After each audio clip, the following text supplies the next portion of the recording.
અમરેલીમાં અસામાજિક તત્વોનો આતંક સામે આવ્યો છે। હનુમાન મંદિર સ્થિત ગૌશાળામાં અસામાજિક તત્વોએ તોડફોડ કરી હતી। પવિત્ર ગૌશાળાને નિશાન બનાવતા ભક્તોમાં ભારે રોષ ફેલાયો છે। ધાર્મિક સ્થળે તોડફોડની ઘટનાથી સંત સમાજમાં તીવ્ર આક્રોશ ફેલાયેલો છે। ત્યારે સમગ્ર પંથકમાં ધાર્મિક સ્થળોની સુરક્ષા વધારવાની માંગ ઉઠી છે। સ્થાનિકોએ દોષિતો સામે કડક કાર્યવાહી કરવાની રજૂઆત કરી છે।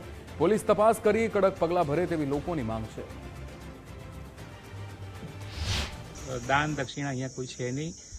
એ લોકો ખાલી મારી પાસે કામ પૂરતા આવે અને પછી એ બધી વસ્તુ પરથી નીકળી જતા હોય છે। અને વારંવાર રજૂઆત કર્યા છતાંય પણ મને આનું કોઈ સહી જવાબ આપતા નથી। અને આ રીતે હું હોઉં કે ના હોઉં ત્યારે આવીને આ રીતે નુકસાન કરે છે। અત્યારે તમે જોયું છે કે આ મંદિરની પરિસરની આજુબાજુ કેટલી જગ્યાઓ તોડી નાખેલી છે। અત્યારે આપણે ગૌશાળા સનાતન ધર્મ પ્રમાણે આપણે ગૌશાળાનું આયોજન કર્યું હતું।